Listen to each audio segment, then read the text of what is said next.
For example, artificial AI, actually the biggest input in AI is the quality of the data. The quality of the data. And with blockchain technology, you can now increase the quality of the data exponentially. Same with big data. You're going to get exponential increases in data. And with IoT, the biggest challenge with IoT is a security aspect. So you have all these millions of devices all centralized on one server. And then what happens when one of those centralized servers becomes corrupted or hacked? Then you have millions of devices that are now becoming malevolent. So what blockchain does is decentralizes that whole system and then allows a system where there's not one point of vulnerability, but it's distributed. So this is actually a huge thing that a lot of people don't realize about blockchain, and I hope you guys take an interest. Just real quick, I'm going to wrap this up in 2 minutes. When is this coming? It's coming, well, McKinsey says it's coming in the next 5 years, but honestly it's going to come, I think, in the next 2 to 3 years. These guys tend to be very conservative. If you look at the diffusion of innovation these days, as the pace of technological change grows, what happens is that once technology becomes emergent, then the time period from when that becomes emergent to spreading to the rest of the society, it takes a couple of years. I'll give you this presentation. Oh, no, thank you. Sorry. So right now, apparently a lot of you don't know about blockchain. Maybe you heard about Bitcoin. Right now, it's a bubble. It's a bubble. I'm going to skip through all this. We're 2009. We're now 2017. Okay, they call it people have mentioned that it's a tulip mania. We're not. Something, if it's a speculative bubble, it doesn't last for 10 years. Okay? There's something going on here. Okay, not only to make money, but it's something going on. It's now at $7,500. Okay?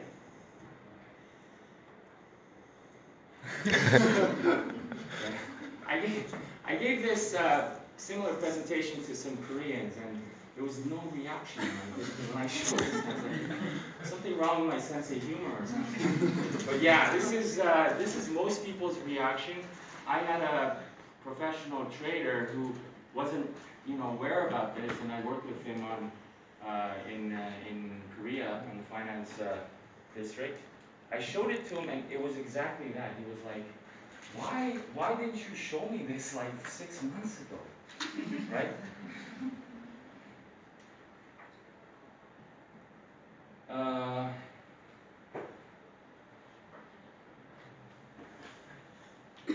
Okay, so just to wrap up, I mean, there's been a lot of negative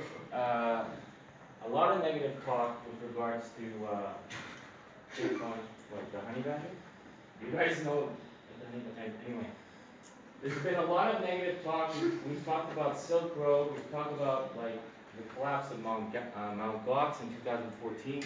There have been several hacking episodes, and then recently China coming out banning Bitcoin exchanges and also ICOs. But Bitcoin has continued to go up, and I think the reason why it's continuing to go up like this is, yes, there is a speculative portion to it. You can't deny that. But I think the big underlying factor is that this cryptocurrency is actually something revolutionary. And someday in the near distant future, one of these cryptocurrencies, there's actually thousands now, one of these cryptocurrencies might become adopted as a de facto currency for goods, payments of goods and services. If that day comes, then what you'll see is this is actually going to be very, very justified. I'm just going to go to one slide and I'll finish. There's a slide called All the World's Money and Markets. Cryptocurrencies are at about 200 billion right now in market cap. Okay? Bitcoin is at 100 billion. I'll tell you where stock markets are. 73 trillion. 73 trillion. And then debt markets are at 215 trillion. The easiest comparison that people make is to gold, which is about 7 trillion. Where is it? Gold. 7.7 trillion. Bitcoin is still about 1/100th. Okay, 1/100th, 1% of gold. And, you know, there's a lot of factors. I mean, this presentation is actually 2 hours.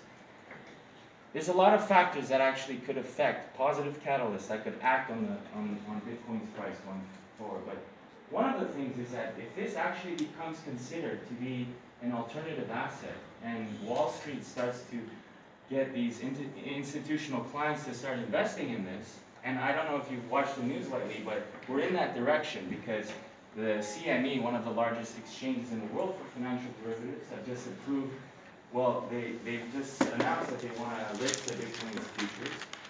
If we go in that direction, exactly, you're going to see that we're not going to be stuck at 7,000. We're going to be somewhere around multiples of this. Okay? Sorry, I just get too excited. Anyway, what we do here is we trade crypto. We have a trading and cryptocurrency firm. I also work with a developer. His name is Ali. I'm going to introduce, that's the end of my speech. I'm going to introduce you to a gentleman who's very, very well known in this space.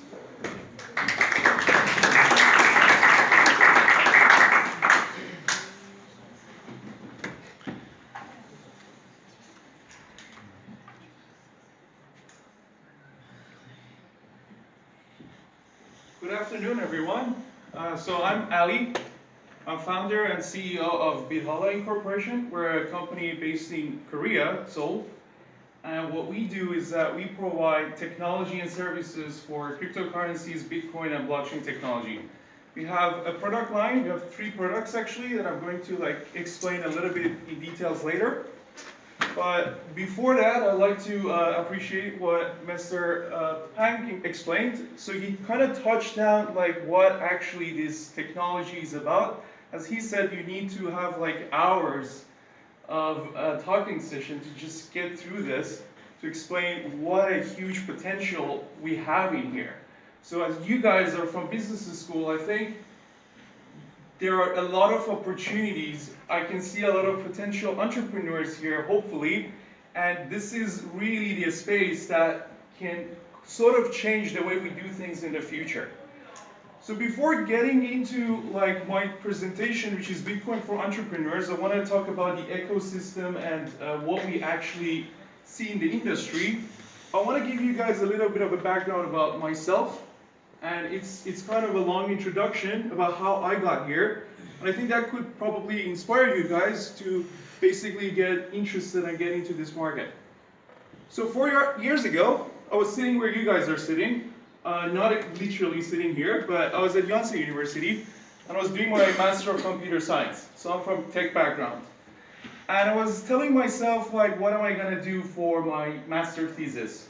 So I'm a person that I work for startups. I was always interested about these new technologies, but I was looking for something that actually is very revolutionary. It can make our lives better, it can change the way we do things, and everything else that I found was sort of lame. So it was very interesting for me to find something, and I asked my professor, I remember, and I asked him, what would you recommend me to go and do research about? And he said, guess what, today I had a problem with making an online payment in Korea, and it's so frustrating. I'm a computer science professor and I can't do that. So can we figure out something, if you want to do something beyond just, like doing a master thesis, if you want to really get into something that can help people, this would be an interesting topic. And I was like, okay, sure. I asked this question for myself, why is online payment system is so broken in Korea? Have you guys had the experience of using this? Yeah, ActiveX, Internet Explorer, like that's a nightmare. Any foreigner here, like going through that, it's like very, very difficult. So I started doing a lot of research, like why this is happening. Why is Korea like this? There was no Kakao Pay like Toss or this Chinese WePay, and PayPal wasn't really working in Korea, so it was sort of like a very awkward situation. I had to ask a lot of people, like, why is it like this in Korea? And I started doing a lot of research. I wrote papers and I really got into the payment system. And I really figured out that it's just digits. Like, we talk about digits here. It's just like $10. We transfer digits. It's just a database update. So it's nothing really fancy. From a technical perspective, it's very, very simple, actually. So all banks are saying, like, we do this and that. It's pretty simple. But why can't banks and financial institutions figure this out? Like, what's wrong with the banks in Korea? So what do you think the problem is? It's trust. It's literally trust. That is the problem. Financial institutions, banks, they cannot trust each other. 2 years ago, I was in Singapore. I was consulting DBS Bank, which is the largest bank in Singapore.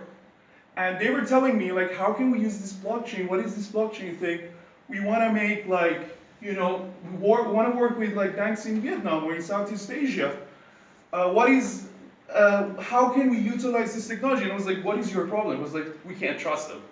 Like, we can't trust Vietnamese. We can't trust their government even. And I was like, yeah, fair enough. So do you want to, like, know about this blockchain? And he was like, yeah, but we want to, like, own it. So I'm like, okay, there you go. That's the problem. Like, if you're talking about blockchain, the reason that we can solve this trust with Bitcoin is that you don't own it. So that's actually the case. So back to what I was saying, the problem is trust. The banks here, they can't trust each other. That's why there is a regulation.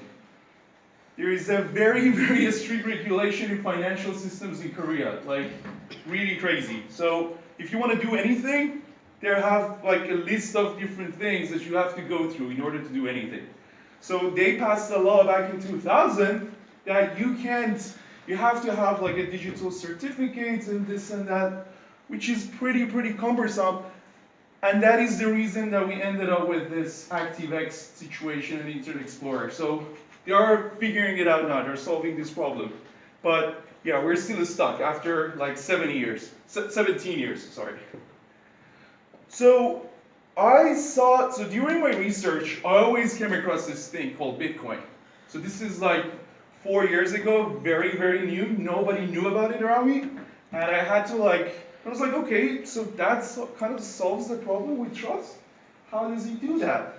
And this sort of like, I felt that maybe this is the solution to this puzzle. Maybe Bitcoin is the thing that can solve this problem issue with the payment, and maybe we can adopt it in Korea to solve the problem. Instead of like trying to figure out all this regulation stuff, let's try to use something else. So I did months and months of research. I'm talking about very technical research. In case you guys are interested to know the depth of this technology, you can always come to me. This is literally like self-studying, knowing what Bitcoin is, and there was nobody here back then that could actually really help me with this. So we sort of like created a community ourselves called Seoul Bitcoin Meetup. We were organizing like these meetups so that we can attract people that are interested and we can maybe learn from each other. So that's like what we started back in 2014, earlier 2014. So then basically I started to think like, okay, this is cool, this is really good. Let's solve the payment problem in Korea with a payment app. So we put together a team and we basically created an app called BitHolla. So it was available on Google Play.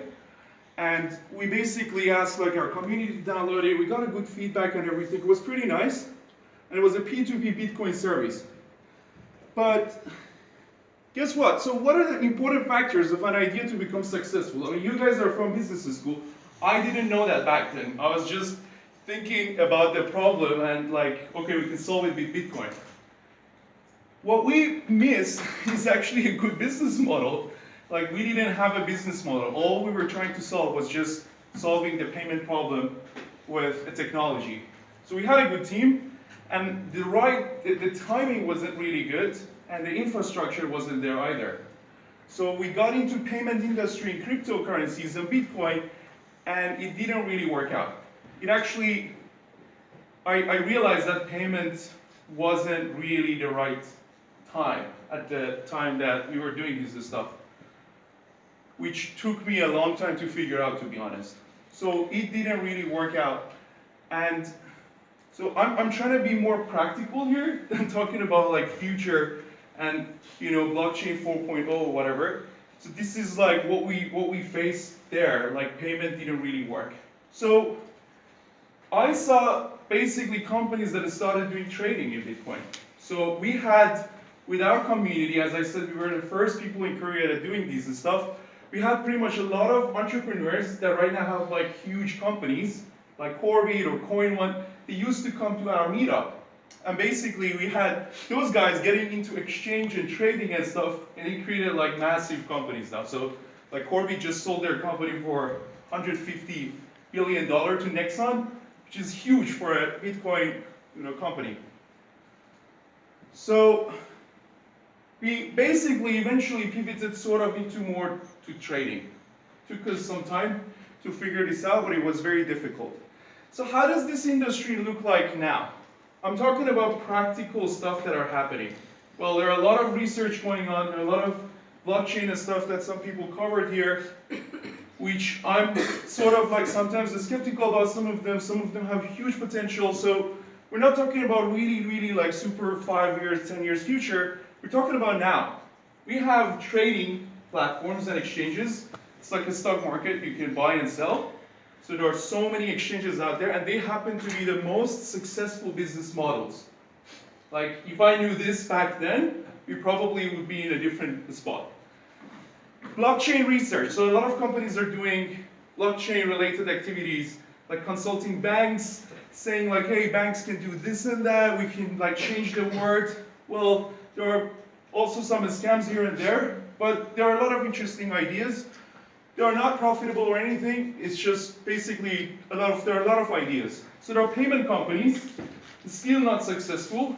Anybody who went into that route didn't really make a lot of money because of the problems in Bitcoin's infrastructure. Some guys already talked about transaction fees. So in Bitcoin you have to pay a fee to the miner. That's the incentive for the miner to mine. Like right now, they mine because they actually make Bitcoin, they generate Bitcoin, but once we get to 21 million, the only incentive for the miner would be the transaction fees. So guess what? As we go forward, the fees are going to increase. Then we have all these investment models, like ICOs, token sales. There's so many scams here, but this is like another space that a lot of companies are working. And content providing and media and stuff, which is very interesting for new people. So if you want to get into this, that could be a very interesting place so you can learn and you can basically improve your knowledge about this technology. This is sort of like a big picture of the ecosystem. So we have exchanges, we have mining companies, we have wallets, payments, like financial services, research stuff, infrastructure, application, news, investment services. So this is like sort of like basically a selected companies that do different stuff in this space. So trading, why is trading very interesting? It's actually a very volatile market. John just showed like the price can go up crazy, and when there is a situation like that, people are crazy about making money. So they trade 24/7. This is different than anything out there. You have a market that never sleeps. Like unlike stock exchanges where you basically go there in the morning till afternoon like this market is really, really 24/7, and exchanges are everywhere, all different countries. Anybody in the world can basically invest into this market. That's very rare. There's no such a thing out there because, like, any stock or assets, any sort of trading is limited to a certain country. But this is a very unique opportunity. These are like some of the exchanges, some of trading platforms. Blockchain research, like IBM, for example, have Hyperledger. Blockstream is the core Bitcoin team that are working. Elliptic, they are working on forensic. R3, they are working with banks. And there's so many people that are working, doing research in this space. And this is going to provide the future technology of Bitcoin and these services. Payments, the biggest one is BitPay. I would say, I guess, the only one that sort of survived these last couple of years because of the massive funding. Because, like, literally, people don't make money with payments right now. So a lot of people say that payments are the killer app for, eventually, for Bitcoin, but, like, it hasn't happened so far.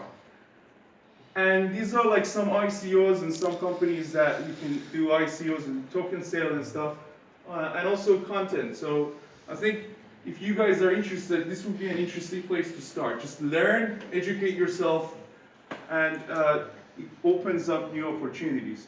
So this is what we do. This is one of our products called X-Ray Trade. We focus on trading, and we have a platform where you can trade multiple cryptocurrencies and multiple different exchanges. And we allow you to do it very, very fast. So it's meant to be for professional traders. If you're interested, check us out at xray.trade. That's our website. So I would say there are a lot of opportunities.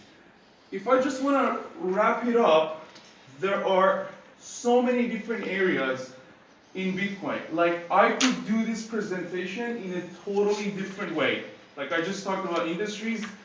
John talked about, like, the technology. I can talk about even politics. I can talk about the philosophy. There are so many different angles into this technology that is literally life-changing. I'm using this word, but I know it sounds like, yeah, whatever, but it really is very interesting. And it's very hard to, like, explain about it all in like a few minutes. So some of the things that you can actually look for if you are interested about the future of this technology. So there's Lightning Network and micropayments. So right now we can't send like small transactions. So micropayment for PayPal is like $5. So anything below $5 is nothing. But here we're talking about like cents. What if we can make a system where you can transfer like literally anything? So for example, I use a service, I use somebody's Wi-Fi, and I pay him as I use. So there are like actually a lot of like business issues that there are a lot of problems where you have to sort of trust the service provider, or service provider has to trust you to pay them or whatever. Credit card, like chargebacks and stuff. So there are a lot of issues there that this can fix. Lightning Network is sort of like a future technology that a lot of people are talking about in Bitcoin. So there are smart contracts. It's a huge space. John opened it a little bit, but it needs like hours of discussions and trading, professional trading and everything. So I'm Ali, and you can find me on Twitter, and also that is my email. If you guys are interested about this technology, or if this speech inspired you a little bit, or if you're looking for future career or something out of this, feel free to contact me. I'll be around, and thank you.